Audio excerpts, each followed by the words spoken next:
I never thought helping my little sister through a bad breakup would destroy my marriage, until I found her pregnancy test hidden in my trash can. My name is Claire Miller. I'm 32, a marketing manager in Chicago, and happily married, or at least I was. My husband, Ben, is a software developer, funny, charming, and thoughtful. We'd been together 6 years, married for 4, living in a cozy 2-bedroom condo in Lincoln Park. Life wasn't perfect, but it was good enough for me. My younger sister, Lee, had always been a bit of a mess. At 26, she bounced from job to job, relationship to relationship, always calling me late at night crying over one drama or another. Mom always said I was her rock. I took that seriously, maybe too seriously. So when Lee called me sobbing about her latest breakup, begging to stay with us just until she got back on her feet, I didn't hesitate. Ben wasn't thrilled. "Claire, you know I love your family," he'd said gently the night before Lee moved in. "But she brings chaos wherever she goes." "It'll be fine," I reassured him, laughing off his concerns. "Lee, grown up a lot, she just needs a fresh start." Looking back now, I wish I'd listened. Ben's instincts were always sharper than mine. The first week with Lee was actually fun. She cooked dinner, helped clean, and was surprisingly upbeat. "I feel so welcome here," she said with bright eyes. She seemed genuinely grateful, and I felt like the supportive big sister I wanted to be. Ben seemed cautiously optimistic, even complimenting Lee's cooking skills. But after 2 weeks, things subtly shifted. Lee became withdrawn, locking herself in the guest room for hours. She snapped when I asked if she was okay.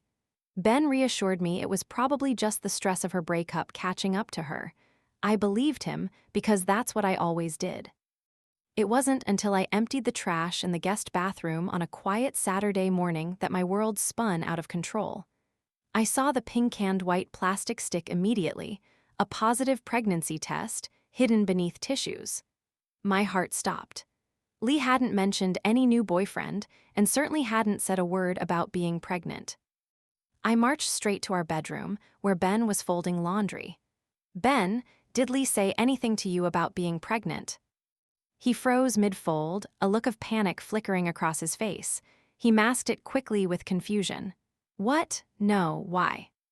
I held up the test. "I found this, it's positive." Ben laughed nervously. "Maybe it's from before her breakup. She's probably just processing everything." I wanted desperately to believe him, but deep down, something felt wrong, the way Ben's eyes darted away, the forced laugh. Still, I pushed my doubts aside. Lee would tell me when she was ready. She always did. But Lee didn't say anything that night or the next day. She became more distant, and Ben more distracted. The tension grew thick, unspoken accusations hanging in the air like smoke. I tried to tell myself I was imagining things. But 2 days later, when Lee went out for groceries, I made a choice I'd regret forever. I opened her door, and my eyes immediately caught sight of the small floral notebook sitting openly on her bedside table. My stomach twisted with guilt as I picked it up. I shouldn't have opened it. But as I flipped through pages covered with Lee's messy handwriting, one phrase leapt out, stopping my heart. "Ben keeps promising he'll tell Claire soon. I hate lying to her, but I can't help how I feel." My legs went numb. Hands shaking, I read on each page detailed their secret meetings, stolen kisses, late-night whispers after I'd gone to sleep. My little sister wasn't just pregnant, she was pregnant with my husband's child. The notebook dropped from my hands like it burned. My chest tightened, my breathing shallow as panic clawed at my throat. I collapsed onto the guest bed, fighting waves of nausea. My Ben, was having an affair with Lee, my own sister. My mind reeled. Images flashed. All the times I found them whispering in the kitchen, Lee's sudden silences when I entered the room, Ben's tense smiles. Everything clicked into awful clarity. Every late night at work, every weekend run that lasted just a bit too long, lies layered upon lies. Tears spilled down my cheeks. The betrayal wasn't just sharp, it was personal, cutting deeper than any pain I'd ever known. Lee walked in moments later, groceries dangling from her arms, humming carelessly until she saw me frozen on her bed, her diary sprawled open at my feet. Her face drained white. The bags fell, apples rolling across the floor. "Claire, wait," Lee stammered. I shook my head, too stunned for anger. "How long?" My voice barely escaped my throat, harsh and hollow. She stared at the floor, eyes glistening. "Almost 3 months," she whispered. "I swear we didn't plan this, it just happened." "It just happened," I repeated bitterly, rising to my feet. "Did you just happen to trip and land in bed with my husband, Lee?" She winced. "Claire, please, I never wanted to hurt you." "Oh my God, seriously," I snapped. "You're pregnant with his child, Lee. What did you think would happen?" "I didn't mean." "You never mean to." My voice rose sharply, all the years of excuses and cover-ups boiling to the surface. "Your whole life is just one big, I didn't mean to, and now you've destroyed mine." "Claire, I love you. You're my sister." "Don't," I interrupted, stepping back. "Don't ever say you love me again." I brushed past her, numb, rage and grief swirling. I reached the bedroom, grabbing a suitcase from the closet.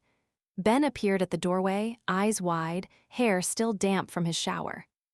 "Claire, what's going on?" he asked, his voice trembling. I laughed bitterly. "Oh, Ben, please, I read Lee's diary. No more lies." His expression crumbled into raw panic. "Claire, let me explain." I turned sharply, my glare cutting through him. "You slept with my sister. She's pregnant with your child. What could you possibly say?" Ben hesitated, then lowered his gaze. "I don't know what to say. It was a mistake." I scoffed, tears burning my eyes. "Mistake? Which part, Ben? The affair or getting her pregnant?" He reached for my arm. "Please don't leave, we can fix this." I yanked myself away, the hurt too deep to bear his touch. "There's no fixing this, Ben. You broke us, both of you." I threw clothes into the suitcase blindly, heart racing. "I'm staying with a friend tonight. When I come back, you better be gone, both of you." Ben didn't follow me as I stormed out, suitcase rattling behind me. Lee stood by the front door, her face crumpled in tears, hands shaking. "Claire, please," she pleaded weakly. I stopped, turning slowly to face her one final time. "You're not my sister anymore, Lee. Sisters don't do this." The door slammed behind me, echoing through the hallway. My chest ached like it had been ripped open, exposing every fragile hope I'd ever held. Standing on the sidewalk, suitcase at my side, I realized this was no longer just betrayal. It was a complete destruction of everything I'd built my life around. Looking back now, I see this moment as the real point of no return. Because what happened next?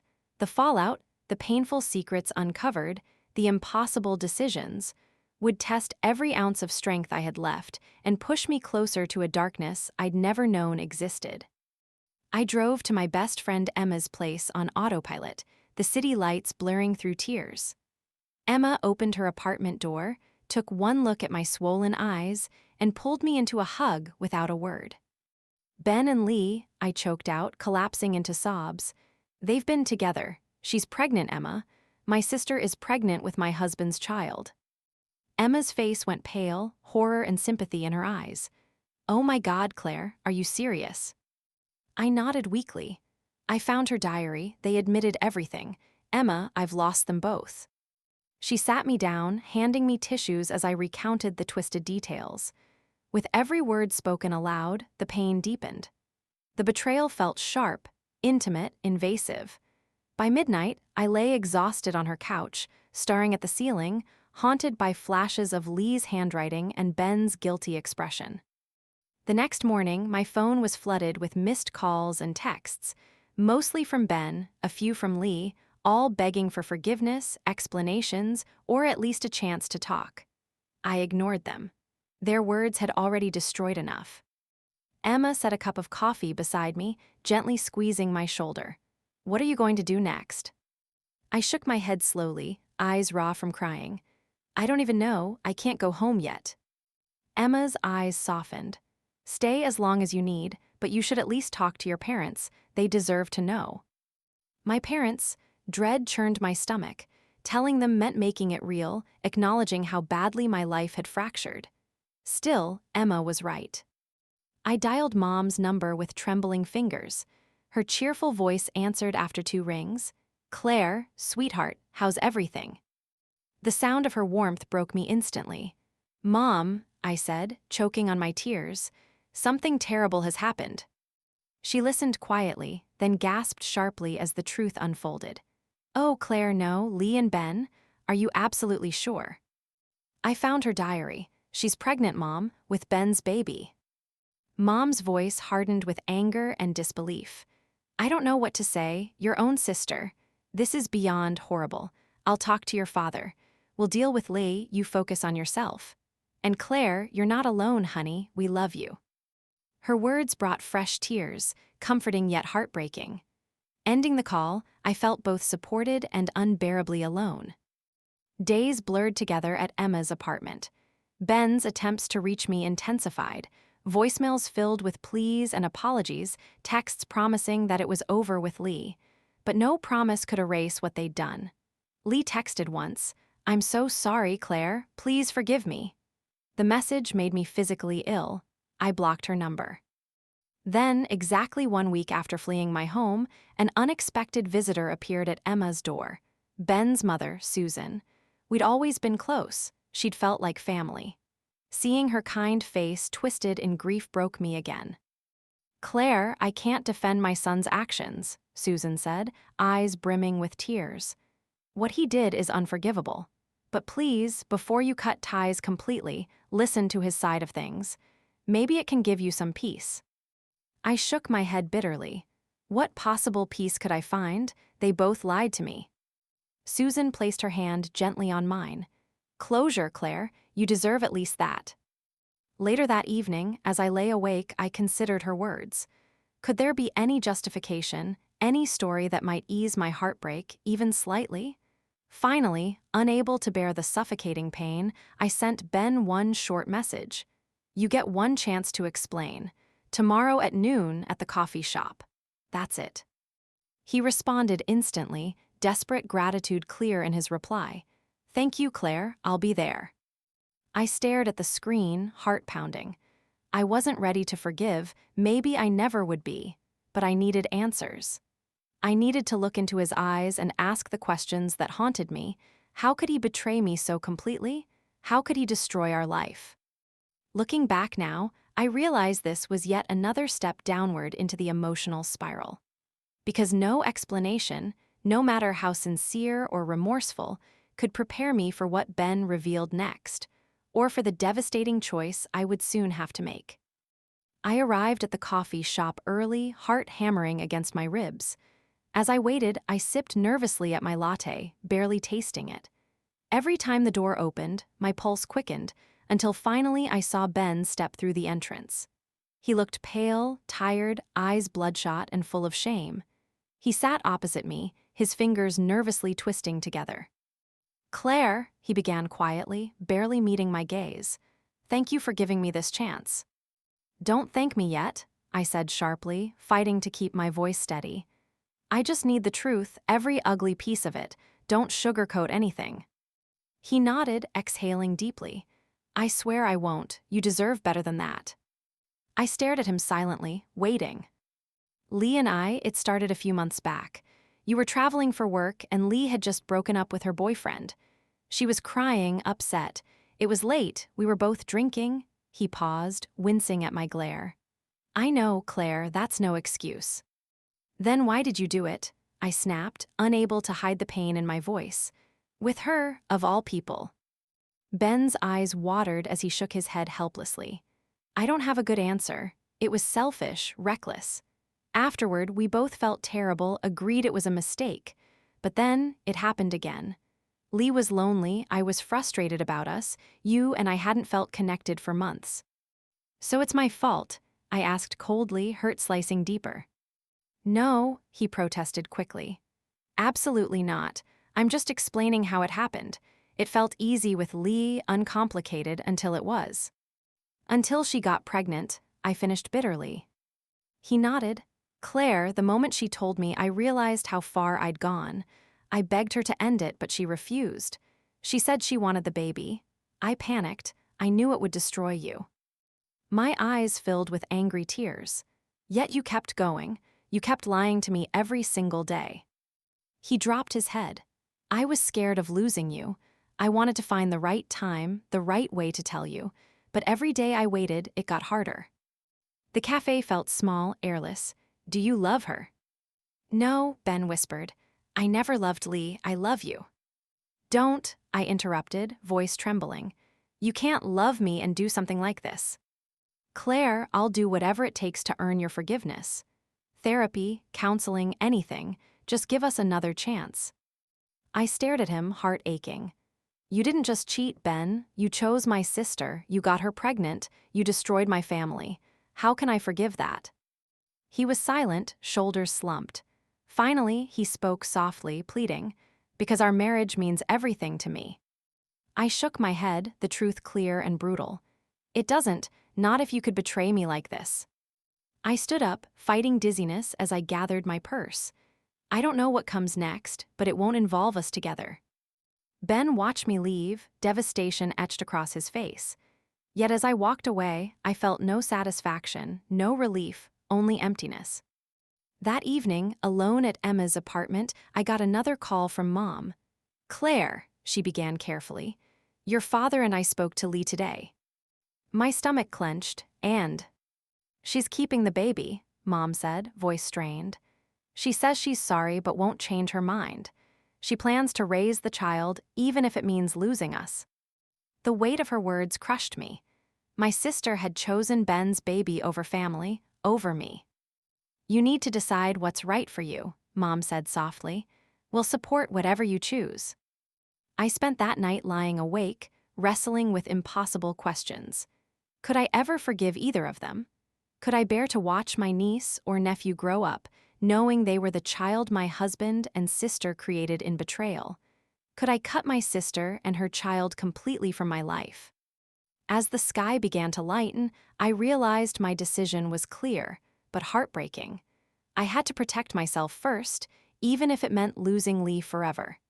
Even if it meant never seeing the child who would be a permanent reminder of the deepest pain I'd ever known. Looking back now, I see this decision was the hardest, and yet most necessary, I'd ever made.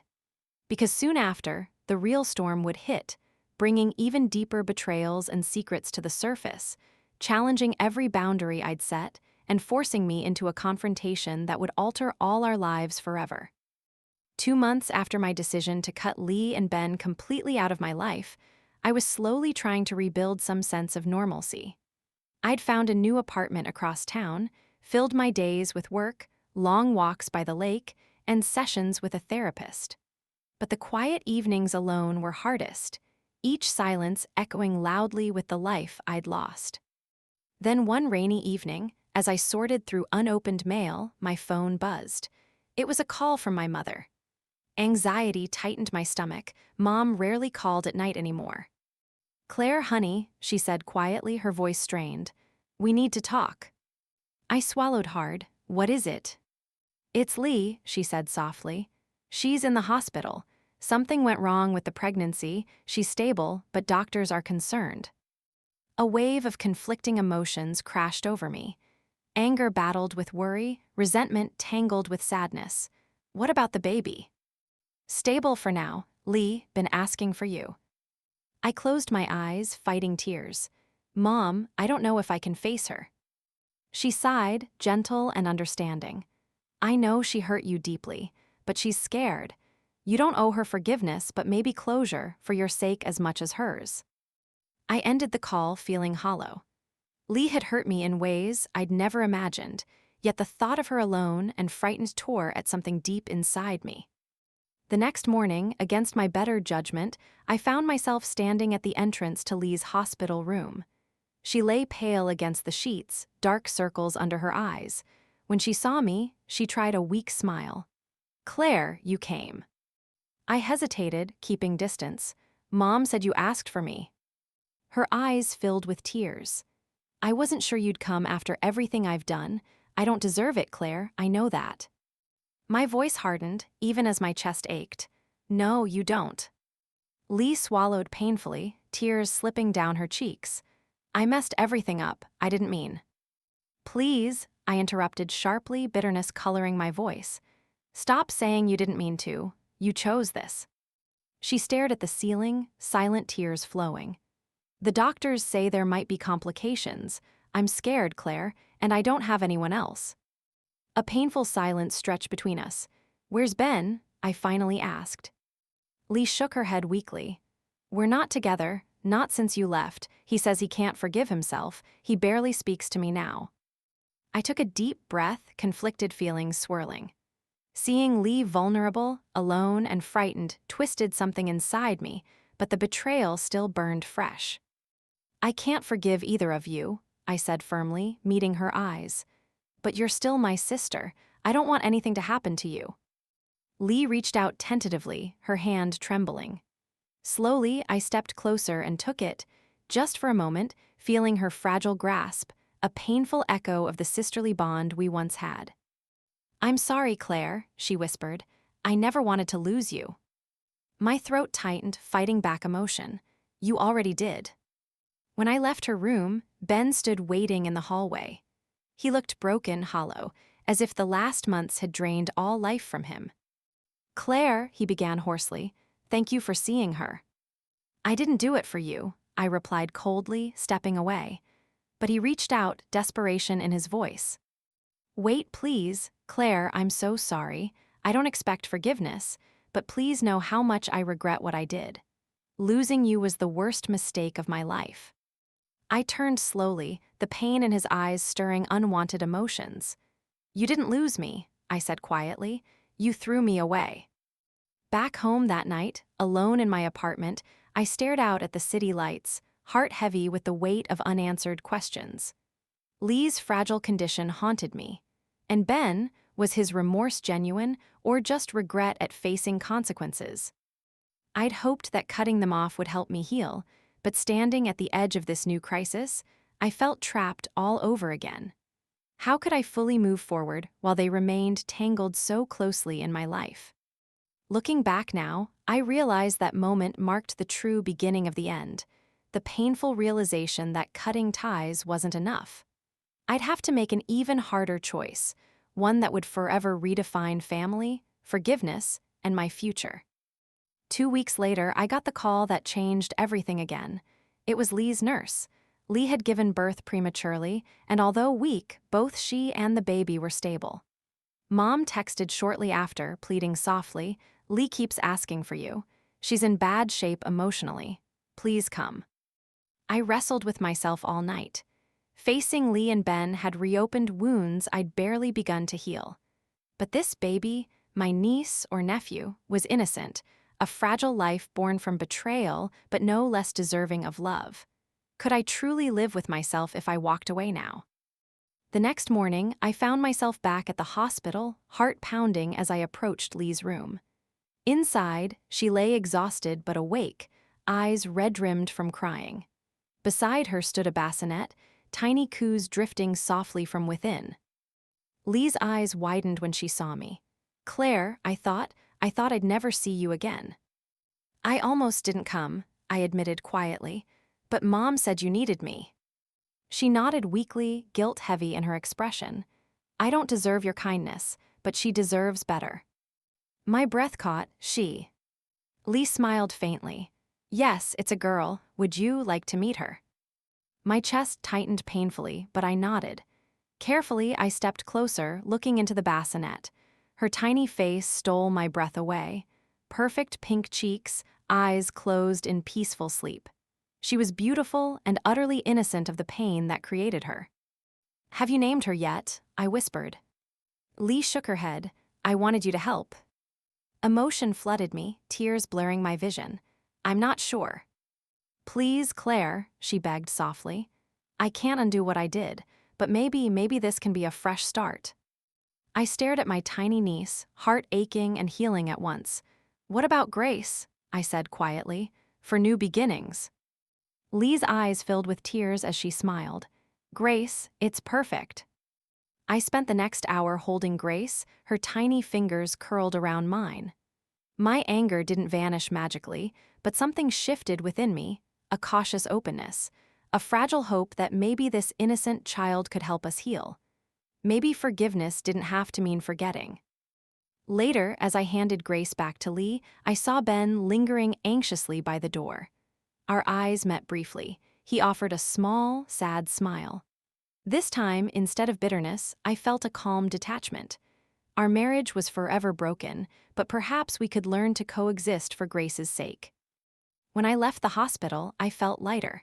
I knew the road ahead wouldn't be easy, boundaries would be essential, trust would rebuild slowly.